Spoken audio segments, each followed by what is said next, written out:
An ordinary grocery trip turns into an unforgettable showdown when an elderly woman tells a young black man to go back to Africa.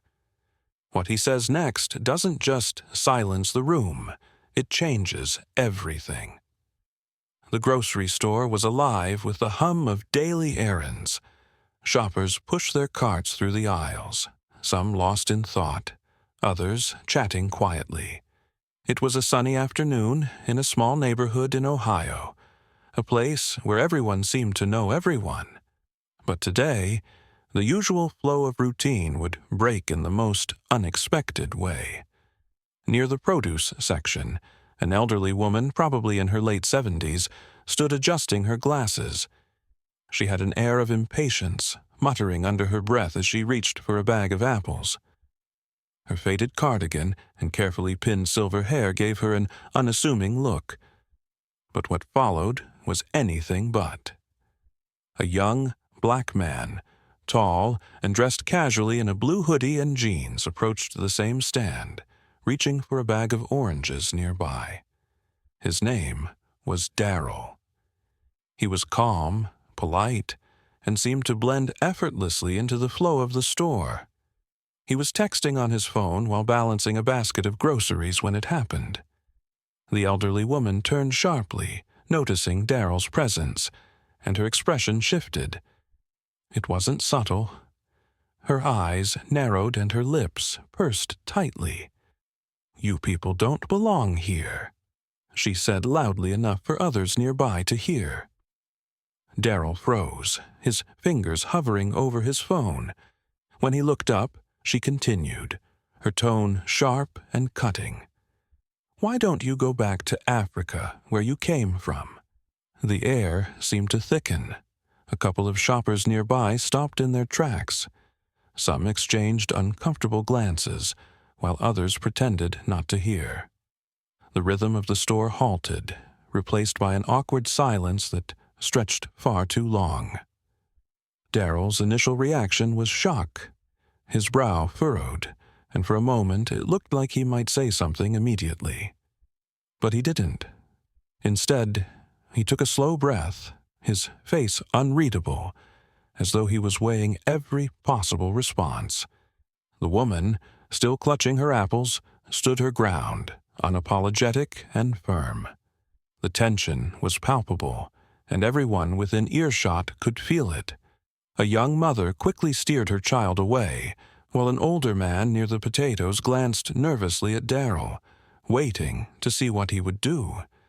The silence that followed was heavier than any words, setting the stage for what would come next. For a moment, Darryl stood completely still, his hand gripping the handle of his grocery basket. The world around him seemed to shrink. Every sound in the store muffled. Every face turned in his direction. The weight of the woman's words hung in the air like a bad smell no one could escape. The elderly woman didn't back down. Her stance was defiant, as though she expected no argument. She adjusted her cardigan with a huff, her chin lifted in a way that dared him to respond. A young employee stacking bananas a few feet away froze mid-motion, unsure whether to step in or stay out of it. A cashier craned her neck to get a better view. The growing crowd didn't move closer, but they didn't leave either. They were witnesses now, like it or not. Darryl glanced at the woman, his face calm, but his eyes full of thought. 1,000 responses raced through his mind. He could lash out, yell, or storm off. But none of those options felt right. The tension pressed on him like a weight, but instead of breaking, he allowed himself a moment to breathe. He shifted his basket to his other hand and straightened his posture, his presence growing larger in the silence. His voice, when it came, was calm but deliberate, cutting through the awkward atmosphere. "Ma'am," he began, his tone measured, "do you even realize what you just said?" His question wasn't accusatory. It was reflective almost, like he was giving her a chance to think about her words. but she didn't seem interested in reflection. "I said what I said," she snapped, her voice rising. "This is my country. People like you don't belong here." That was it. A young woman near the bread aisle gasped audibly, and the quiet murmur of the crowd grew louder. Yet Darrell remained steady. He didn't raise his voice. He didn't take a step closer. Instead, he let the pause stretch, giving her words a chance to settle into the ears of everyone around them. "All right," he said, finally nodding slowly. His calmness was disarming, almost unsettling in its strength. "Let's talk about that, since you brought it up." The room held its breath, waiting for his response. The storm was coming, but it wasn't the kind anyone expected. Darrell shifted his weight, setting his basket down on the floor with deliberate care. His calmness felt like gravity, pulling everyone closer, even those pretending not to listen. He fixed his gaze on the elderly woman, not with anger, but with a kind of quiet determination that made her shift uncomfortably. "You said I don't belong here," he began, his voice steady but firm. "But let me tell you something about where I come from."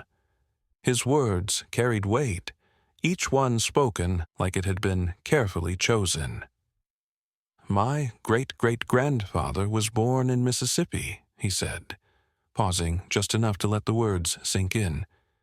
"He was a sharecropper, working land he didn't own, breaking his back so his kids might have a better life. His father, he was a slave, kidnapped, beaten, sold like property. And for what? To help build the very country you're standing in." The woman's lips tightened, but she said nothing. The crowd, however, was transfixed. A man near the dairy section, who had been glancing at his phone, put it down entirely. An older couple whispered to each other but didn't look away. "My grandfather," Darrell continued, his voice gaining strength, "fought in World War II, fought for a country that sent him overseas to risk his life, only to treat him like dirt when he came back. Couldn't sit at the same counters, couldn't drink from the same fountains. But he stayed. You know why? Because he believed in this country's promise, even when it didn't believe in him." A hush fell over the room. Even the hum of the refrigerators seemed quieter now. "And my parents," he went on, his tone softening but losing none of its intensity, "they fought too.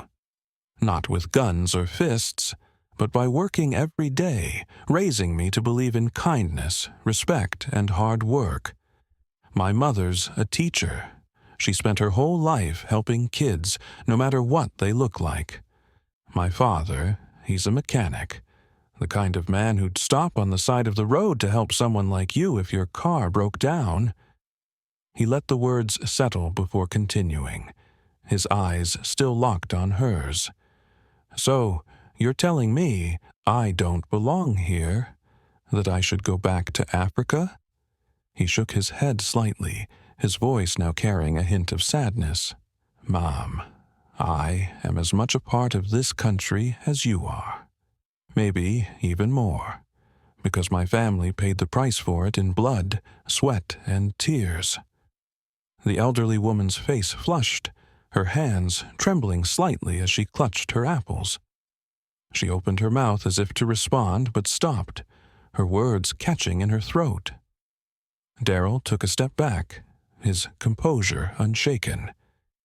"I could have walked away," he said, addressing the entire crowd now. "But what good would that do?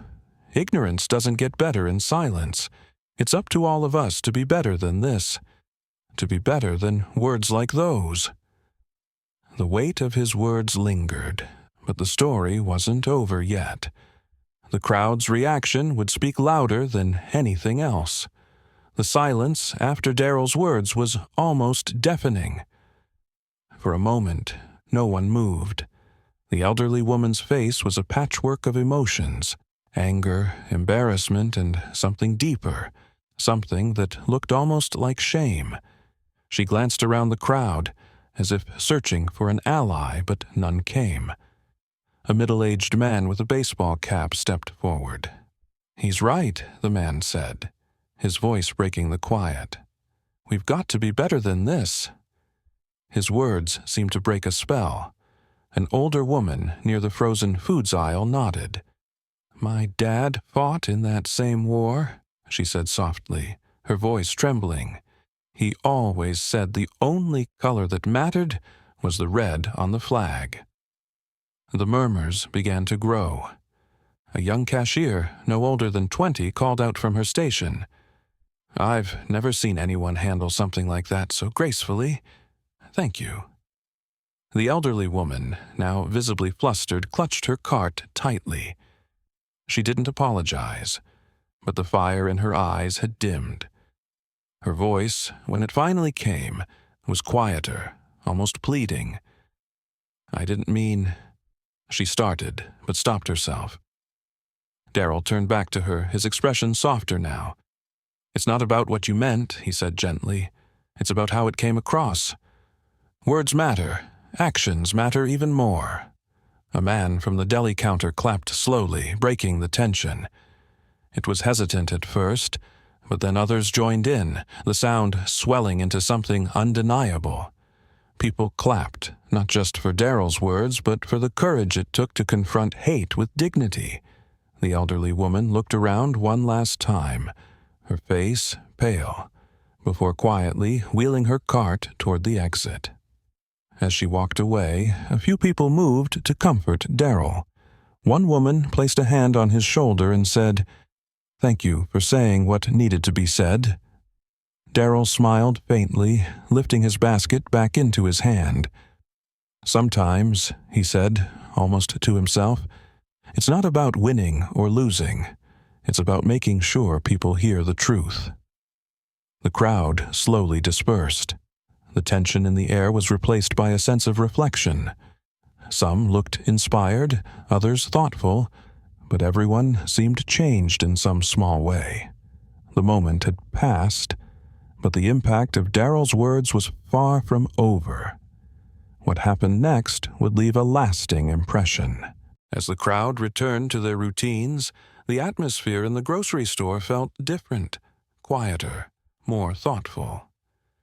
Darryl finished his shopping, his steps measured as if he were processing everything that had just happened. The weight of the moment hadn't shaken him, but it had left him reflective. At the checkout line, the young cashier who had spoken up earlier scanned his items with a shy smile. "What you said back there," she hesitated, then continued. "It meant a lot. People don't always stand up like that, especially with such grace." Darryl smiled back, his tone warm. "Sometimes grace is the only way to break through. Anger just builds walls." Outside, the sun was beginning to set, casting long shadows across the parking lot. As Darryl walked to his car, he noticed the elderly woman sitting in hers, gripping the steering wheel tightly. For a moment, he thought about walking over to her but decided against it. Some lessons take time to settle, and he had already said what needed to be said.